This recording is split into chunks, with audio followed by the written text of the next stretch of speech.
Hi, Kevin. Kevin Pollak Kevin is Pollak has entered the studio. Please don't get up. With his Raiders of the Lost Ark T-shirt. Yeah, that's a good one. Vintage. Is that an original, or is that one of the new ones they make that kind of just looks like retro? I think it's retro bullshit, yeah. yeah. I want to start by telling Kevin I saw him in Red State, man. How about that? I fucking liked Red State. Didn't see that coming, though, my thing. No, not at all. I don't want to say too much. I haven't seen it. Yeah, exactly. A lot of firepower in that movie. That's why I shouldn't say too much. A lot of firepower in that movie. Actor, comedian, Kevin Pollak. Yes, That's what I like saying. Easy. Hey, you've been in some big ones, man. You've been in some great friggin' movies. well, let's My talk batting about- average is shit, but I have been in some good No, ones. you've been in some good ones, Well, man. Before we go to the older ones, Red State is Yeah, going to Red be all State. right. It's going to find its audience, I think. Yeah, it has already. And we're really good friends with Kevin Yeah. Smith, so Yeah. we're excited for him in the new movie, Red State. How can you not be? I mean, if you like him already. And he even got his wife involved. She was firing all over the fucking place. It's true. His wife's in it, and she's doing Yeah. a really good job. Yeah. As a religious freak that has to shoot the bad guys. He likes Yeah. he likes popping the wife in the movie every so often. Well, that might happen. Yeah.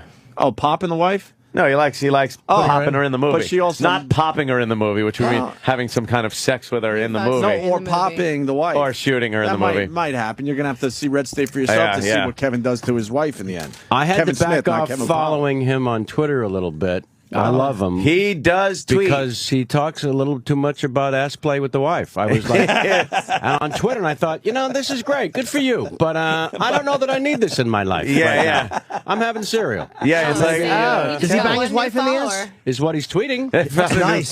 He does tweet that he... Got a new follower. Amy. Amy likes the ass Sign play me tweets. up. All right, amazing. She loves them. Yeah, Kevin though has been in like some just classic movies. Sure. Fucking Casino. There's which a was good a great one. Usual Suspects. Oh, fuck yeah. Which was A Few Good Men. another amazing. It's like how that. That's right. Suspects, it's lightning in a bottle, that movie, and if you need, you needn't any further proof than the fact that Stephen Baldwin's really good in the film. Yes, there you go. Yeah. So It's a you're just saying goddamn miracle. like Yeah. anyone. I mean, he's really good. anyone can be And good then in like that a one. lemming, just right off the edge. Yeah, that's it. How are you able to do that? Go from comedy into, and I know I've seen comedians go into acting, and yeah, it's a few movies that are like, but you getting into some prime movies. You gotta suck the right dick. I'm not gonna Is lie. that it? All right. Yeah, I I've knew always that. said it's got to be the right dick. you know? Yeah. No. That's not it at all. What So am I they're not talking gonna be about? on the That's not cruise what happened. Wait. How did that come out of me? Well, no, it's a lot of times it's just sheer right place, crazy sort of thing. Hundreds of auditions first, where they say, "How about anyone but you is going to get Right. this Oh, part?" really? Literally? Oh yeah. Oh God, yeah. Because I came from stand-up comedy and I had no formal training. I really didn't know what the fuck I was doing. Oh, so you were a stand-up first. Oh yeah. Oh, absolutely. Oh, yeah. Yeah. That's why. Yeah. Like the first time I saw it, and I think it was in Usual Suspects. It was kind of like, what the fuck is he doing? That's in what my this? friend said too. All my friends said, "What the fuck do you think you're doing? What are you, actor? You're not a Oh, badass." you're an actor now. Yeah. What are you doing? Or just that my character was a badass, so they were like, "Nah, Yes! this is bullshit." Yeah, you're when like you a get up in badass. Baldwin's face and say, "Do you want to dance?" Shut up. Yeah, none of my friends could handle that at all. They thought I was a complete tool. You know what I loved in Casino? I thought was so great was the lighting that Scorsese did. The lighting in that movie is so Bob Richardson. fucking amazing, Yeah. and what an interesting choice and thing to do. It's This DP, Bob Richardson, he did A Few Good Men. I worked with him twice, but he did all of Oliver Stone's stuff. And he's Oh, should we explain worked with to Amy though Scorsese. what I know this what DP DP is? is. It's a Oh, different sorry. DP Right, than right, yours. right. Yeah. Yes. I'm Yeah, sorry. I'm talking confused. about Director of photography. I'm talking about double penetration. Oh, I'm double sorry. See, then it is the one that she it's the knows. same. Yeah. We Oh, speak the okay. same language over here. Amy likes to jerk off guys on On cruise ships. ships, On cruise apparently. ships. I was listening. We were But- all But all hey, he there. brought up the ass play, which sometimes does not feel like play at all. I wouldn't think. It's ass work. Ass It job. really is. Ass job. Before we get back to Kevin, a lot of guys want to know why you didn't blow the guy on the cruise ship and you only jerked him off. Oh, it's simple. I was 19. I was not good at all at giving blowjobs, and I was embarrassed. That's okay though. It's honest. But I It's had honest. All right, it's hands an of honest steel. answer. Yeah, I learned later. It's a bad one. Now I'm a goddamn steal. Hoover. I know what I'm doing, but You're really good. at the time, it just would have looked like an old person trying to eat their peas. Just like a lot of trying to hide your teeth. And Oh God!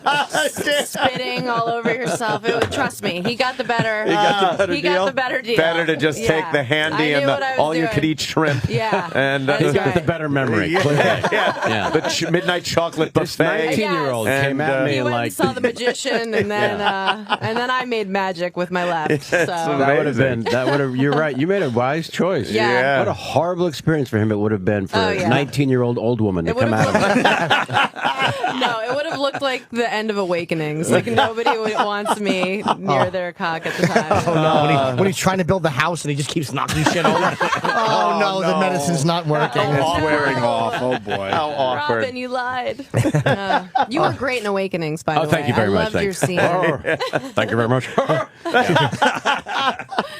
Yes, of course. The incomparable and famous impressions of Kevin Pollak. We all know. No, they're fantastic. You know what stinks is that you'll like I ran into your guy's pal who I love, Jay Moore, and I was telling him that he was the first one to do Christopher Walken, and I was saying, I said at one point you had a conversation with me because I was with Chris McCoy, the guy that wrote Usual Suspects, and we ran into Jay, and we were like, because Chris does a great one too, we were in Jay's face saying, what's the secret? What's the fucking magic? And Jay said, every single syllable word becomes a two-syllable word when doing Walken. So the word no becomes now. And Jay was the master, and then I started doing it, and then Kevin Spacey did it, of course, and now there's like 10,000 people that do, and so it became like the Nicholson of the 90s, so it's weird doing the impressions when somebody sort of lays claim to something, and I'm always like, listen, go to the original person. I'm a facsimile. Because you absolutely have claim to the Shatner. I mean, I don't think anybody has done. That's your that's like, what? This is so now nobody can do do Shatner. I do your Dana Carvey and I started out together in San Francisco in the late 70s, and we got our Carson from Rich Little. I mean, it all comes from somebody. The best Carson, but it seemed like never funny. After a while, Rich never funny. Oh God, and it seemed like Rich after a while everyone became Carson. Doing an impression of Nixon or Carson doing this guy. He did a lousy. Rich Little did a very lousy Pink Panther though when he tried to do Clouseau, and he did a really long one, and it was just awful, horrible, and awful. I thought Steve Martin's bet was bad. He was fucking terrible. They come out with that suit with the lapels like a fighter plane wing, and then I have to go to this. It's like just fucking humiliating yourself. I liked the growing up. I liked the turnaround impressionist where they would turn around and come back. Frank Gorshin. Frank Gorshin was the turnaround David guy. Fry, did he start that? Nixon. Yeah, they would do something to their hair. They would muss it up and then turn around and hey, here comes the impression. But you forgot that sounds a little. And they would go, and I think it would go something like this. It's just so. What if I was so aware, even at a really young age, that those guys were complete fucking hacks. Even when I'm like 12 years old, I thought, I am never going to do Jack Nicholson as a busboy. You know what I mean? That's just not going to happen. So I would create scenarios, like I did the Star Trek thing where Shatner was him and everybody else on the Enterprise had been replaced by somebody famous. So Reverend Jim Ignatowski was Spock. You know what I mean? It's that kind of bullshit. But and then now I just talk about how I've ended up meeting these people, which is really fucking weird because that was never the plan. I was just going to mock them and then not meet them, And so I talk about meeting Christopher Walken for the first time. He got one of the hands and feet in cement in front of the Chinese Theater in Hollywood Boulevard, right? So they asked me to be one of the two speakers, which is fucking crazy because I'd never met him, right? I mean, I couldn't help think, well, how far down the list did you have to go? How many no's did you get? Yeah, I mean, exactly, because I knew they had at least a half dozen no's. I mean, Quentin Tarantino was the other speaker who directed him in Pulp Fiction. They know each other, so what am I doing? So, obviously, I'm there because of the impersonation. This is ridiculous. So they take me inside the theater where they're waiting to go out front, right, for the ceremony, and I see him, and he goes, hi! They told me you were coming.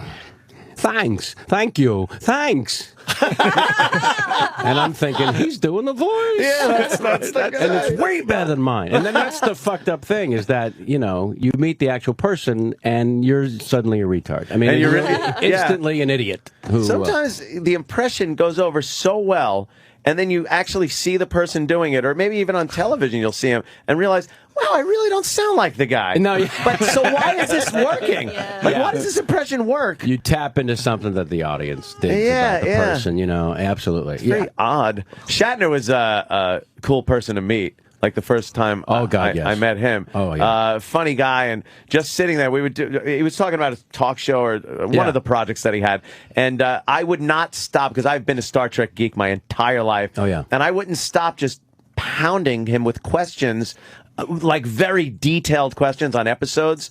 No matter what he would say, he got so fucking annoyed with me. But it was funny. It was great. It was like really a lot of fun. He was annoyed. He'd talk about something. I'd be like, just like when you went to Rigel 7, and he's like, you didn't. And he was just like, I don't remember these things. He was mad at me. He's like, I don't remember these things. He was mad because you had more knowledge than he did. Yeah. On his own show. He genuinely didn't care. Right, I think he was did just not like, give out a of here. shit about that. And I was like, you know, the Wrath of Khan, the emotion that came out between you and Spock, and because I don't care, it was a paycheck.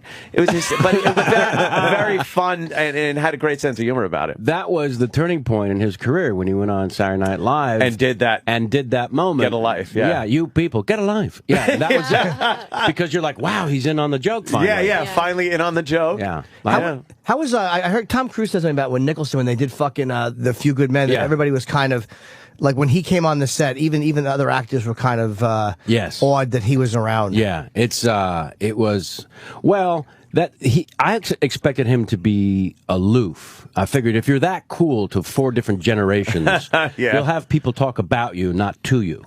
But the opposite was true. He was actually a screwball and a fuck off, which was hilarious. No one expected it. Like, one of the things that stories I tell is that when he's on the stand in that scene, right, in the courtroom there, the director said action, he never missed a syllable. It was unbelievable. Wow. But as soon as the director said cut, he looked like he'd been stoned for 3 days. I swear to, I'd never seen an actor turn it on and off like that. You know, action. You need me on that wall. You want me on that wall. Cut. Robbie, where do I sit? Yeah, just holy shit. But you're right. When he walked on the set, every sphincter tightened. It was holy shit. There's the man. And also, while we were shooting that, Magic Johnson was reported HIV positive during the production of A Few Good Men. So of course everyone goes to Jack, Mr. Laker, and says, "What the fuck does this mean?" You know, and Jack would just sit back, and he was so fucking sad. I mean, it really crushed him. It was like, hookers, it's all hookers. You get off the plane, there's 3 waiting in the room. It's a miracle it never happened before. Oh shit! It's like, That's holy a fucking good Nicholson, man. That's a real Nicholson. That's not the fucking hack. That's a real Nicholson. That's a conversational Nicholson. It was those quiet moments that really freaked me out. Where I thought, he's being Nicholson. I mean, he's being a guy. It blew my shit away. That must, especially starting out as a comic, when you meet these people, it's got to be just... Well, yeah, and the problem is I'd been doing him in my act, so when I'm working on the movie, all my friends, they didn't understand that I was having this ridiculously amazing opportunity experience, like being brought up to the majors. That's how I refer to that movie. Yeah. But my friends, all they were saying on the phone was, "Did you do Jack for Jack? You got to do it for him. You got to do it for him. You're going to love it. He's going to love it." My friends are dickheads. Yeah, they're idiots. Of course I'm not going to do Jack. What, I'm going to be the 1 millionth dumbass in Nicholson's face saying, "This is what you sound like." Imagine how many times he's seen that in front of his face. It's like, all right, another one. I would never, when I'm around somebody that huge, like you mentioned, Casino, same thing with De Niro. When I'm around somebody that Mount Rushmore, I don't even talk to them. If they want to say something, I'd love to chat, but I'm not going to engage them, and for the fear of they're going to go, "Who get this prick away from me?" You know, I don't. Bob was a nice guy though, De Niro, right? Yeah, very shy, very shy. Jimmy does it De Niro, by the way. Oh, nice. It's it's dead on. Nice. But it's not De Niro from any movies or anything. It's the real De Niro, like if you see him at an event or when he doesn't have a script. When he's trying to talk publicly, and he's just trying to his horrendous public speaking ability when he's trying to tie in something. Like what do you say? Like, if you're from New York, you know, I rage. The breathing. It's so awkward in public. Just like him.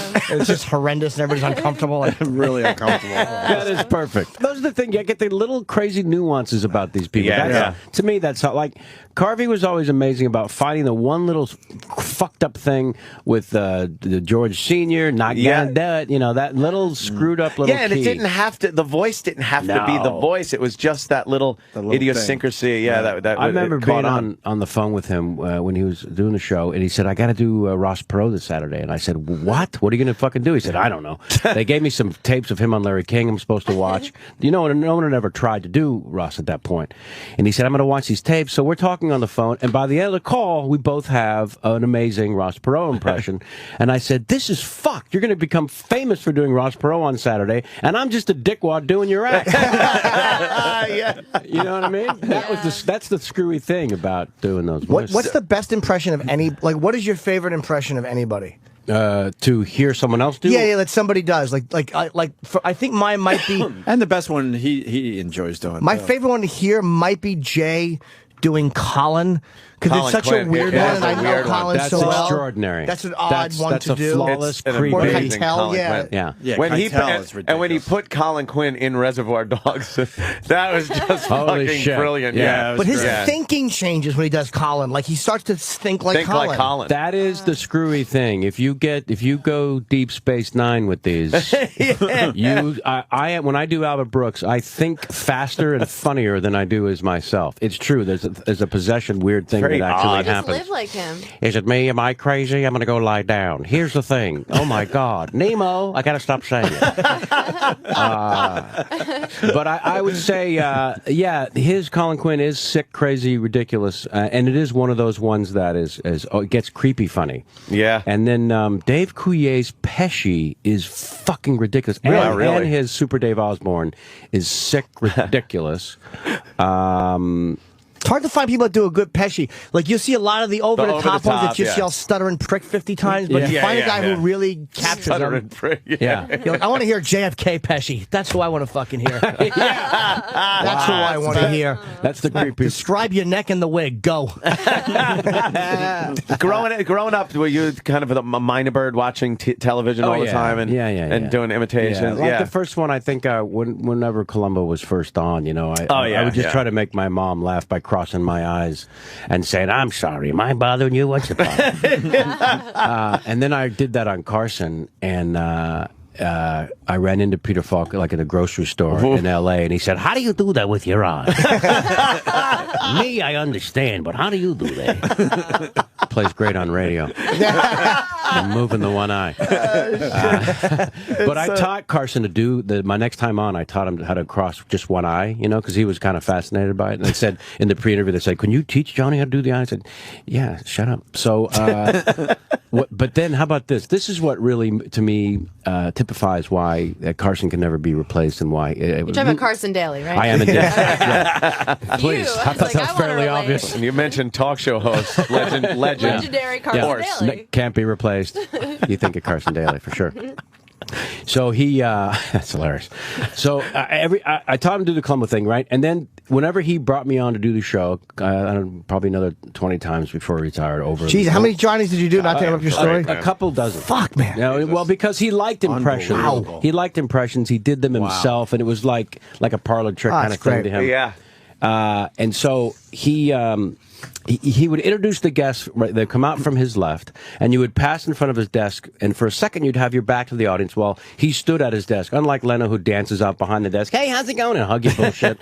The king would stay at his throne, and you would pass in front of him and lean over sometimes and shake his hand on your way to the seat on his right. And so in that little 3-second moment where your back is to the audience, I'm saying every time I did the show, after that first time I taught him how to do the eye, he would lean over the desk, cross his eyes, and say, "I'm sorry to bother you." And it took me years to realize what he was doing in that moment was making me feel like $1 million as I'm sitting down in arguably the most nerve-wracking situation of the year. Oh, shit. How fucking genius is that, though? Yeah. Seriously. Did you finally just go, all right, I get it. Yeah. You can do the...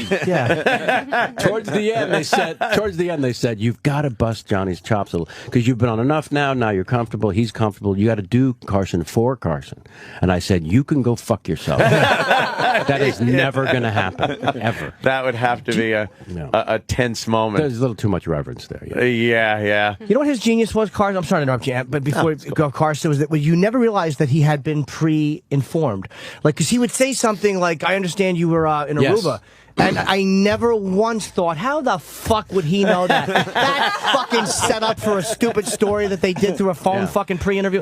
Never once did I understand that that's what had happened. That's how great he was at that. He would often, now somebody told me, he would often say that. and that was the only time I fucked with him, was one time on the show. He said, now somebody told me. And I said, who told you? Never mind. I did have that moment. I did get that. That was a perfect head movement. Never mind. That was exactly a great Johnny head movement. Yeah, never mind who said. He did have that head. Yeah.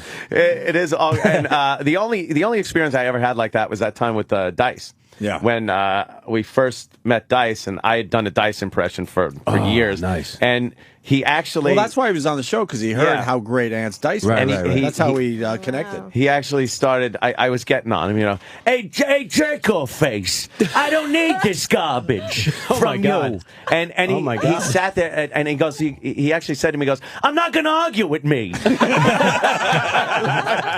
That's fantastic, having Dice say that to you. That is I'm not going to argue with me. He also said, you do me better than me. Yeah. Something like that. Yeah, you do me better than I do me. Yeah, something like that, yeah. You do. I mean, you get the certain rhythms, and it becomes like, because the person, sometimes they'll drift away from the core. Yeah. And the impression is just the core. You'll have to, it's almost like you kind of got to make a face and body movements to actually get it down. And sometimes I picked up an impression by not ripping somebody off, but you can listen to the actual person and not be able to get it. Yeah. And then if you see someone else do an impression for a second, you're like, that's how you do it. Yeah. It's a weird thing, Yeah, you learned. Oh, we're totally geeking out on impressions.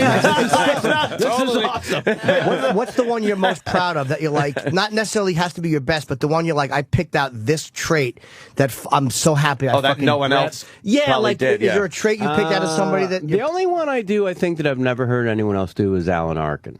And so that's the sort of offbeat, weird one that people are like, why would you do that? You know, Does that work in Kansas City when you do Alan Arkin? Well, you were the first one. Exactly. I want to hear Alan Arkin. Ellen Barkin. I don't understand. There's royal people and they're waiting. She's got flowers. Who is this girl? It's so By the way, I don't understand the uniform. Has he ever held a gun in his life? Why is he dressed up like a general? This is very strange to me. That's awesome. This kid from... Wow. Oh, that's great. Shit. Absolutely. Well, I never heard a little nuance. I never heard anybody though do Shatner. Like everyone now does your version of Shatner. Well, with the overpronounced dramatic pauses and the throwing himself into. First of all, can you believe he turned 81? I know. Wow. When you see him, he looks great. I mean, we should all be kicking life in the sack that hard at 81. Yeah. It's truly unbelievable. I mean, he's blown up like a poisoned dog. Don't get me wrong. He'll say Jerry Lewis. If you can't eat carbs when you're 80, fuck life. You know what I'm saying? You might as well. When I get to, if I get to 81, I'm going to I'll have the pie. I'll have the pie and a glass of pie. Of course. Jimmy does a another great impression. You want to do your Alan Alda for Kevin Pollak? I don't want to put you on the spot. Two masters going back and forth. Amy, could you talk Jimmy into a minute? I love a good Alan Alda. All right. Loves Alan Alda. This is amazing. Close your eyes for that. It's short. All right. Yes. That's my whole... No, come on. Jimmy! Oh, God. That's why you got the big show in Seattle. That was more Woody Allen-ish. A little bit in the room. Oh, that was great. Antisocial Seattle, let's not forget. Oh, yeah, tickets on sale today, by the way, at 10 o'clock Seattle time for myself, Brewer, Attell, and Bill Burr, July the 1st. That will sell out because BJ Shea is promoting it. And Kevin also, by the way, if you're in New York, is going to be at Caroline's tonight and tomorrow. 2 shows each night. 212-757-4100. Kevin is great, man. Really, really funny dude. Oh, thanks, man. And it's funny. I knew you as an actor. I mean, we have never met before, but I knew who you were as an actor before I even knew you were a comic many, many years ago, which is a real sign of respect. Like, Rod Reyes is his brother was Rick Aviles, who was in Ghost. Oh yeah, and died of died of AIDS, and he was a drug user, and he I don't know why I had to throw that in. Yeah, nice, happy just to story. prove that I knew something about him. But he was a comic, and I didn't even know he was a comic. And he said, "Man, that would have made Rick so happy that somebody thought he was an actor before a comic." Yeah, yeah. And then I said, "All right, we're done talking." Good timing. It on is, your part. it is kind of weird and great and amazing, and yet I definitely think of myself as a comic first, without question. I still feel like a poser when I'm on a set of a movie. I really do. Do you feel like I shouldn't be here? I'm not kidding. It's not humble pie bullshit. I keep waiting the first 2 weeks for somebody to tap me on the shoulder and say, "We've made a horrible error."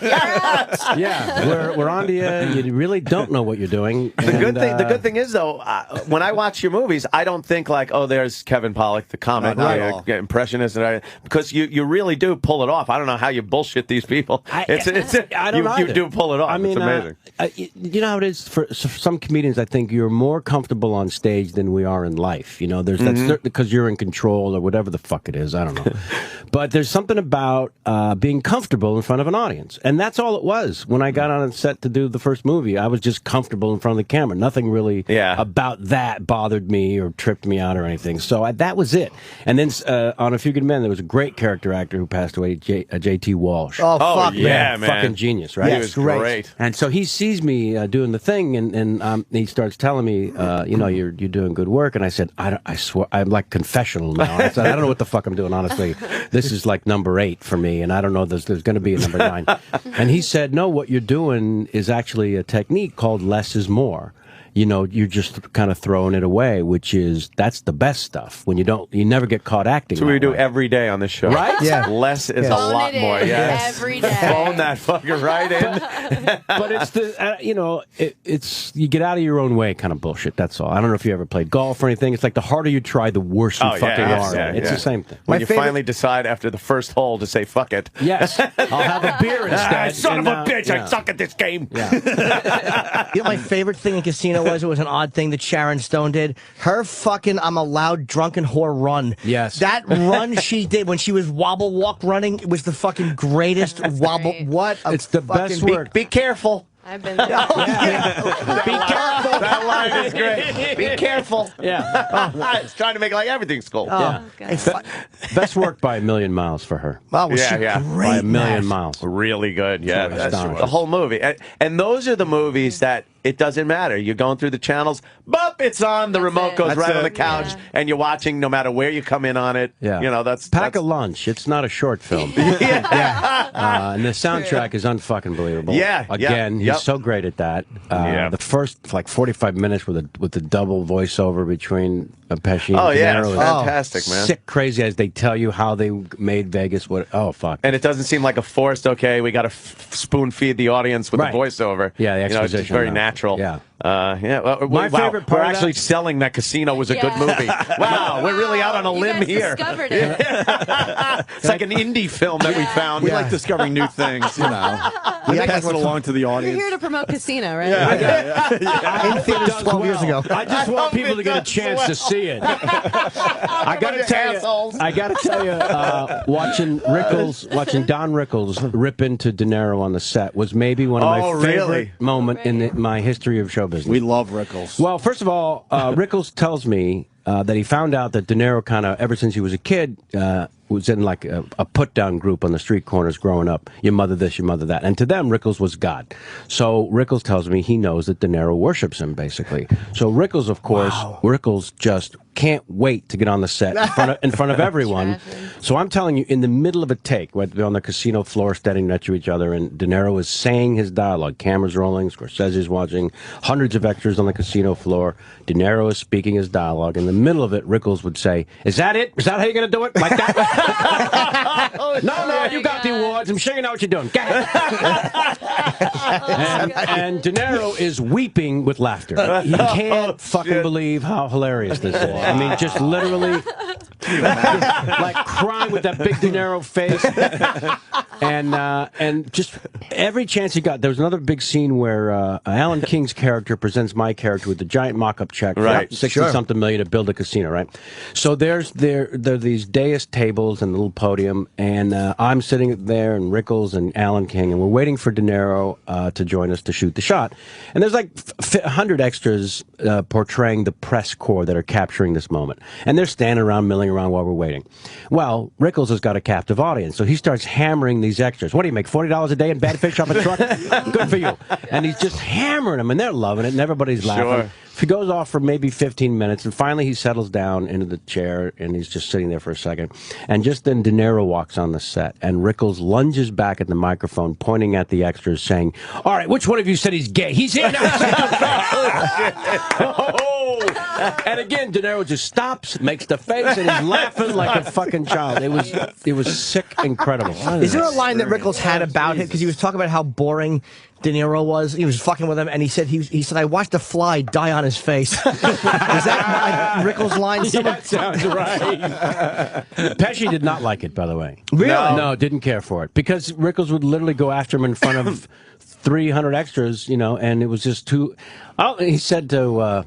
I think he said to Pesci, he was so short that he was going to ride him around the set like a Shetland pony. Yeah, I can see Pesci just did like not that. smile and said, "Yeah, no, I get it. I'm a midget and you're a genius. Go fuck yourself."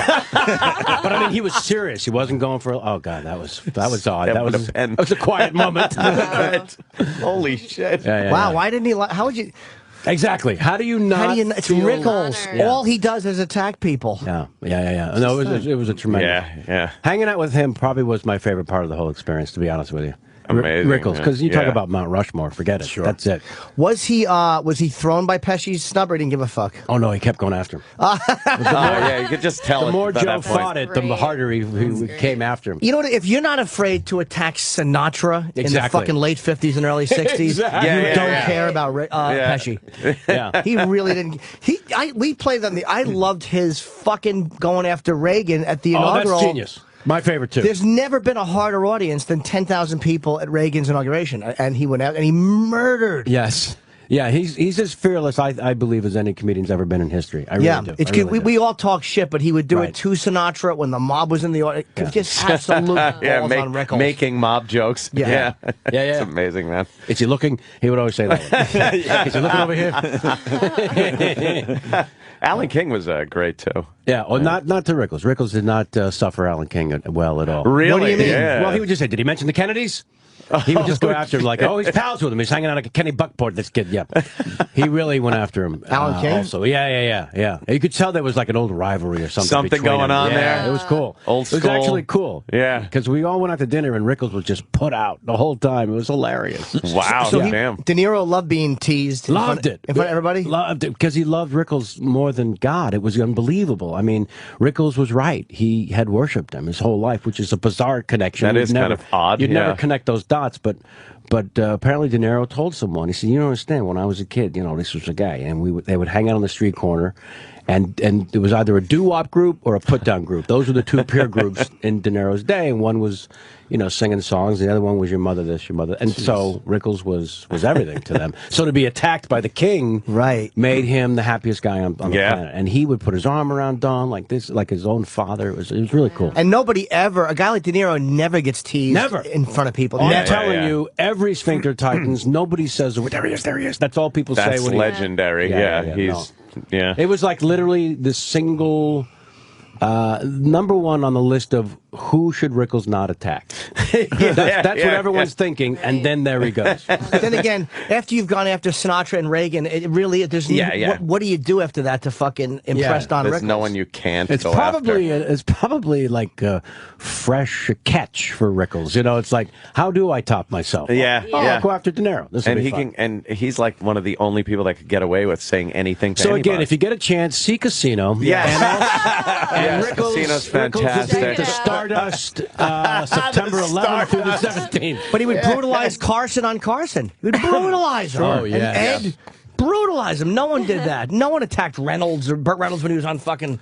Yeah. And I love watching those old fucking clips. I watched the old clips of Carson. I wound up buying one of those sets. They're amazing to watch. The guys out there smoking, drinking. Yeah. Like Dean Martin had come to sit down, and they're just drinking and smoking out there. It's like, no one can do that anymore. Yeah, it's pretty What'll great. the children think? Who gives a shit? These guys didn't care. No, they really didn't. No. You also have a very well put together podcast. Oh, thanks, I man. noticed on Thanks. Ustream. I think you're on, right? Yeah, we go live every Sunday, and it's long form, one-on-one kind of Charlie Rose with a sense of humor. It's great. It looks really good and thanks. sounds good. Because I mean, out of 10,000 webcasts, I know. You can get maybe one that looks and sounds good. Yeah. Fuck the content. I'm just saying something that doesn't look like a 1995 webcam. Yeah. You know. So and I've checked out a few episodes, and it's really well done. Oh, thanks. On search it out on Thanks very Ustream. much. Yeah, that's really good.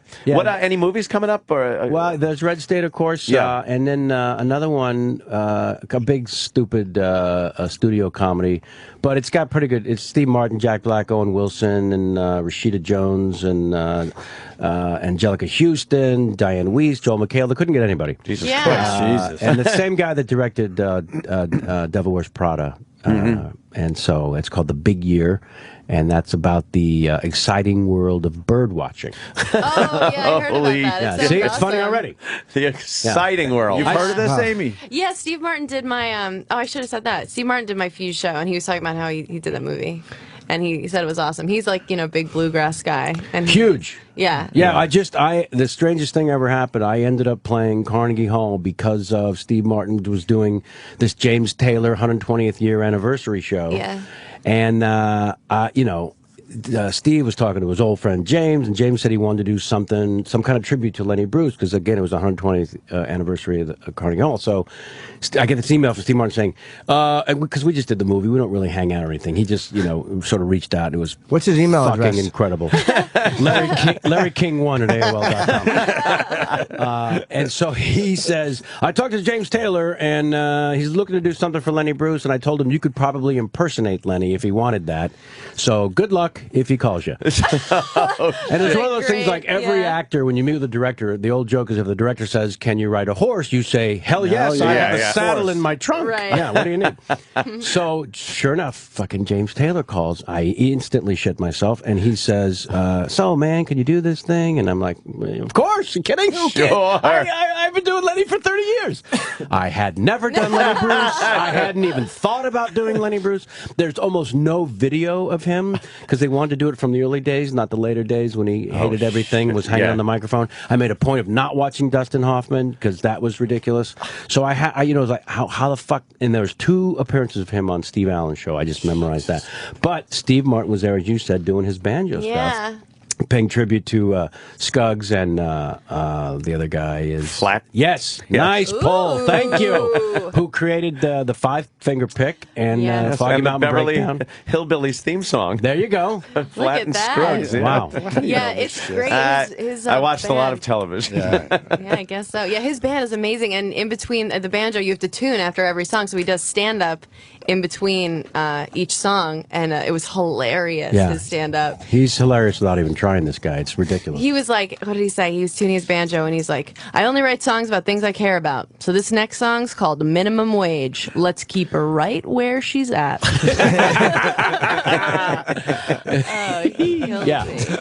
Yeah, no, his stand up is crazy hip, and same thing It's between great. his songs. He shocks the hell out of you. Bird watching. Yeah, right?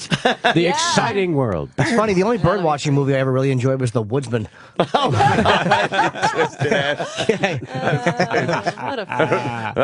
Like today I saw a parrot. Yellow belly sapsucker. oh man. I think it's time. well time to wrap this up. Fellas, let me just say I'm a huge fan, and this was a thrill for me. It's been a long time, and I miss doing the show and seeing you, and I'm a huge fan. Well, let's do it again. Yeah, absolutely. In fact, I can't believe I didn't bring up the. You guys were talking about Independence Day 3 or 4 weeks ago. Oh my God! And how I'd been ragging on Hirsch, how he sent my people back 50 fucking years. It was horrible. Hawking the president for a cracker on Air Force One, and you guys were going after him. I'm going, this is it. Look at this. Yeah, you'd all be dead if it wasn't for my son David. Right? Yeah. What is this? Jeez. I couldn't believe you were hawking. It was beautiful. Yeah. They didn't want to harp on the fact he was building a settlement on Air Force One. We get it, Judd. Anyways, this was the thrill for me. Thanks. Well, we'll thank have Kevin you, back. man. That's fantastic. For sure. Caroline's tonight and tomorrow. Yes. Kevin Pollak. He's going to kill, obviously. Yeah. So If you get a chance, see Casino. Yeah. Casino. It's New a movie. show. It's opening Friday. Next Friday. It's great. And Schumer. and Amy's Amy. the very, very funny Amy Schumer. And lovely. And lovely, of course, but Sexy. doesn't matter on iTunes. It's all funny. Vivacious. It's called Exploitable. Cutting Beatable. Molestable. on iTunes. Rappable. Rappable. Yes, very rappable. You could pick up a copy of Despicable, and you could pick up oh, yes. Cutting. Cutting is And we Amy's find out CD. in the last track, I believe, why it's called Cutting. I know what it She means. really teased And if us you like buy that. both Jimmy and my CD at the same time, we'll come to your house and fist you. You get a bulk It's a deal deal. and a Yeah. It's a fisting. great deal. Even if you don't. Wonderful. Yeah. Just lock your doors. Lock your doors.